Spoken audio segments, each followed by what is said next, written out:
Human Immunity by Meghan Corris. Section 1. There are 4 causes of infectious disease: bacteria, viruses, parasites and fungi.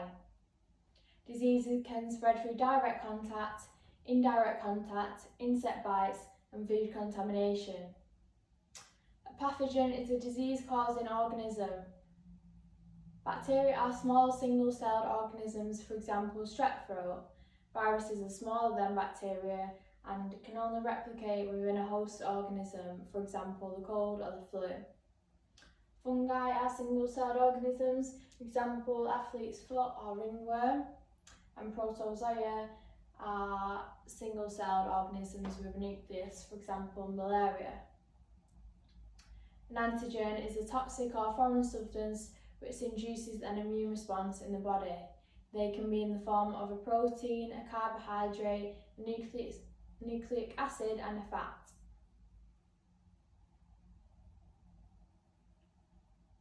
Lines of defence. There are 3 lines of defence. The first line of defence involves physical and chemical barriers like the skin, the hair, the nails. The epidermis layer of the skin blocks microbes and microorganisms. Other barriers include mucous membranes, which is tissue that lines the surface of our eyes, our ears, our nose, our mouth, our throat, our gastrointestinal tract, our respiratory tract, our urogenital tract and our vaginal tract. They are coated with secretions that help fight any germs. Tears from our eyes contain the enzyme lysozyme, which protects bacteria from entering the eye. Digestive tract contains barriers like stomach acid, pancreatic enzymes, bile and intestinal secretions. Intestinal contractions can also help remove microorganisms, and frequent urination will flush out pathogens and toxins. Also, cilia will help push pathogens away from the lungs. The second line of defence. The second line of defence involves non-specific responses. An inflammatory response occurs where the blood vessels dilate to allow blood circulation to increase.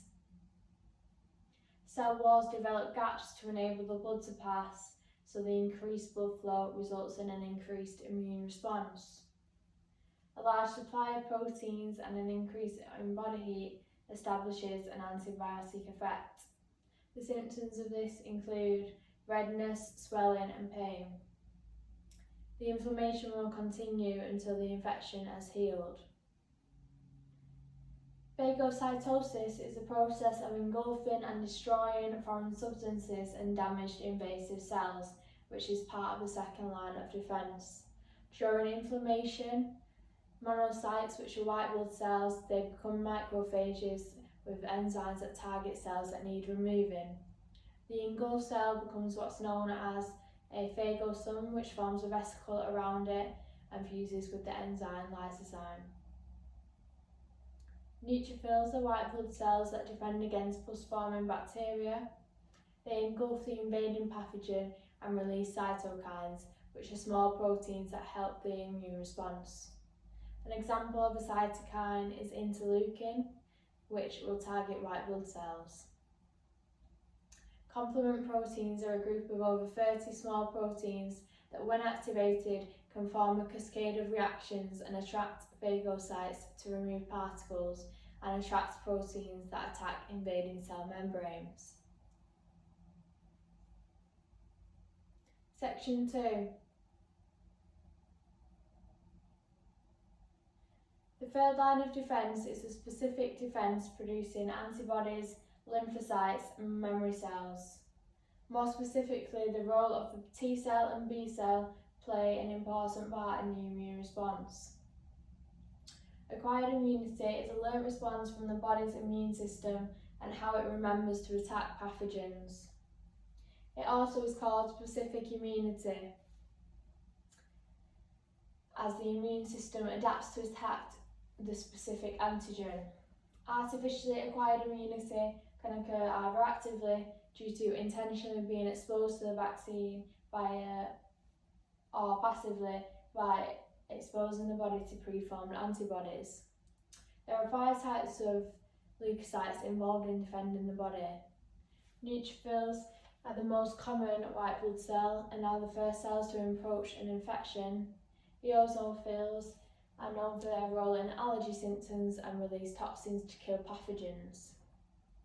Basophils are the rarest white blood cell that secrete anticoagulants to act against hypersensitivity. They can fight fungal, bacterial and virus infections. And lymphocytes are round and produce antibodies to fight infections. And monocytes are the largest white blood cell and are made in the bone marrow and also clean up dead cells.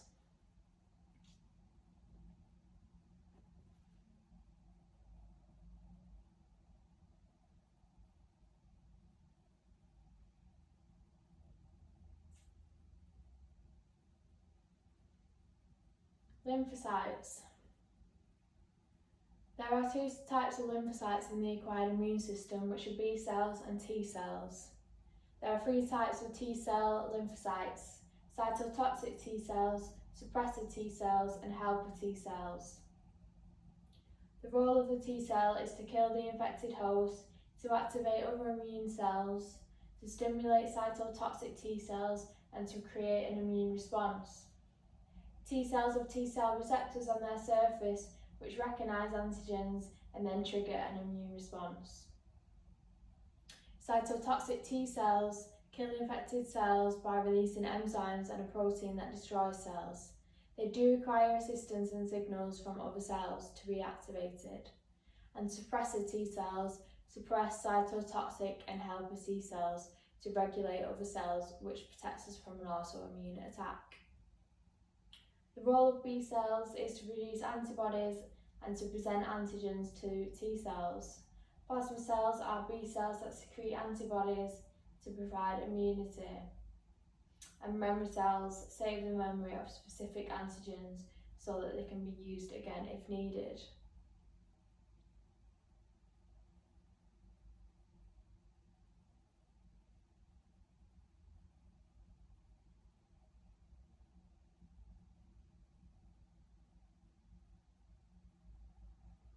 Immunoglobulin. There are many functions of antibodies, such as targeting an infection, recruiting immune cells, neutralising toxins, removing antigens, and many others. There are several types of immunoglobulin. Immunoglobulin G is the most common antibody and protects against viral and bacterial infections and attacks against anything foreign. Immunoglobulin A is involved in the cellular defence of mucosal surfaces of the body. Immunoglobulin M is the first antibody made when fighting an infection, and immunoglobulin E is only present in small amounts in a healthy individual, whereas immunoglobulin D, the function is actually unknown. Self-recognition and tolerance. Self-recognition is the process by which the immune system distinguishes between the body's own chemicals, cells and tissues and those of foreign organisms and agents. Antigens not recognised before are known as non-self, and the immune system response will be activated. There are 2 major histocompatibility complexes involved in distinguishing between the 2, MHC1 and MHC2. MHC1 is on the surface of all nucleated cells. It acts as an early warning so that the cell will degrade foreign proteins and present them on the surface to be recognised. MHC2 is only present in some cells, and it has a similar role as MHC1 by presenting antigen fragments which are picked up by T cells, which target any cell expressing the antigen. Hypersensitivity is an abnormal overreaction of the immune system to an antigen it has previously been exposed to, and self-tolerance is the process by which the immune system recognises and doesn't respond against self-produced antigens. If the immune system loses this ability, the body can start to attack its own cells and cause an autoimmune disease.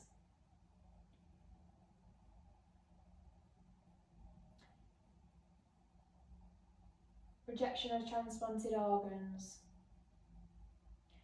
Organ donation and transplantation is removing an organ from one person and surgically placing it in another whose organs have either been damaged or have failed. Organs that can be donated include the liver, the kidney, the pancreas and the heart. However, the body can reject the transplantation and recognise it as foreign due to the different antigens present on the surface of the organ. Tissue typing reduces the risk of rejection by trying to match with similar tissues and organs, and monoclonal antibodies can knock out T cells, which are the main cause of rejection. So taking medicine before and after surgery will help prevent rejection. There are 3 types of rejection. Hyperactive rejection occurs a few minutes after the transplant. Acute rejection occurs from the first week up to the 3 months after the transplant, and chronic rejection takes place after several years.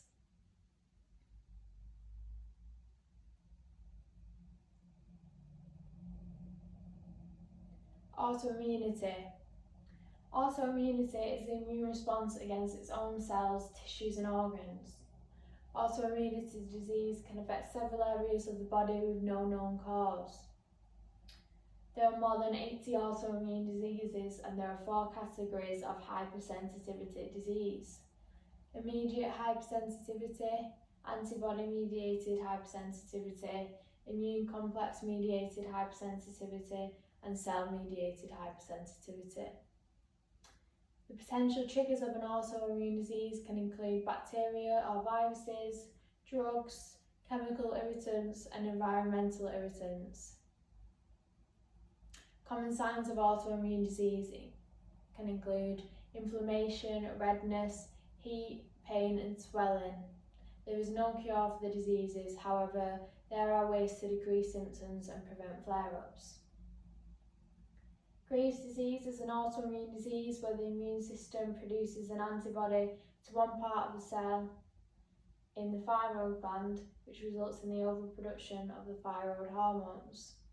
Symptoms include nervousness, anxiety, irritability, hyperactivity, mood swings, difficulty sleeping, and feeling tired.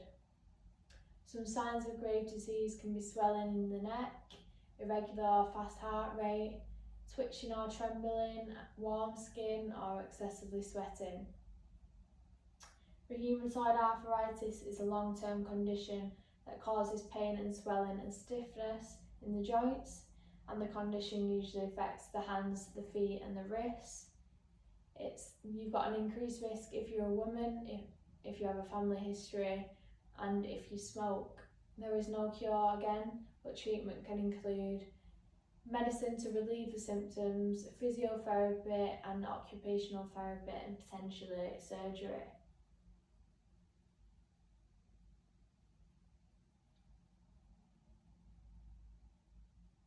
Section 3. There are 2 types of active immunity: natural active immunity and artificially induced immunity. And there are 2 types of passive immunity: natural passive immunity and artificially induced passive immunity.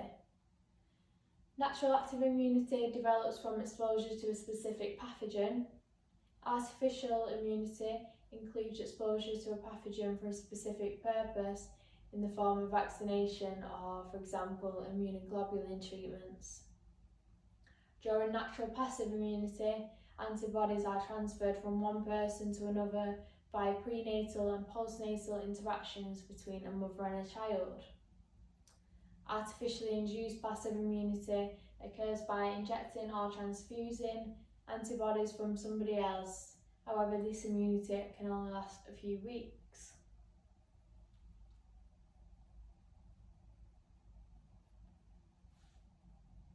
Vaccination. A vaccine involves injecting a small amount of a pathogen into a person to stimulate white blood cells to produce antibodies, which results in immunity. Vaccines can contain live pathogens harmless fragments or toxins from the pathogen, or even dead pathogens. When live vaccines are used, they must replicate in order to create an immune response. Inactivated vaccines are produced in a culture media by growing bacteria or viruses and then inactivating it. They cannot replicate and they cannot cause disease. During the primary response, the B cell lymphocytes identify the antigen, and then the plasma cells take time to produce the right antibodies, which allows time for the infection to occur and then produce symptoms. Due to the body previously encountering the antigen, the white blood cells are able to rapidly respond and fight it because of the body's immunological memory and because of memory cells.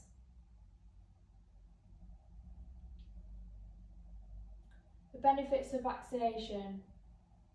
Measles is a serious respiratory disease which is highly contagious and can be fatal. As you can see from the graph, this is the measles coverage and the vaccine coverage from 1950 onwards.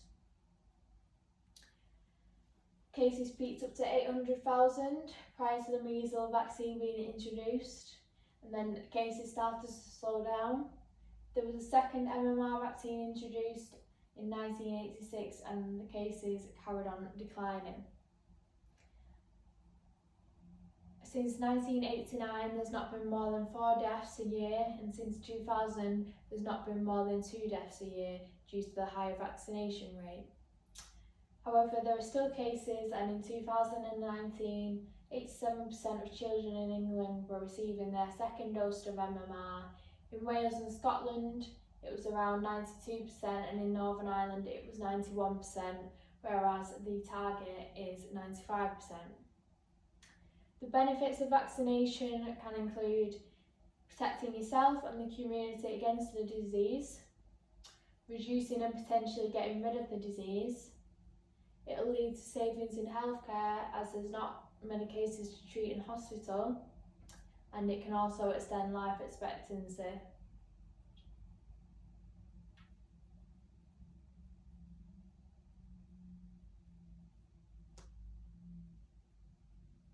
Herd immunity. The concept of herd immunity is the more people vaccinated, the less likely contagious diseases spread. WebMD explains that herd immunity is when a large part of the population of an area is immune to a specific disease.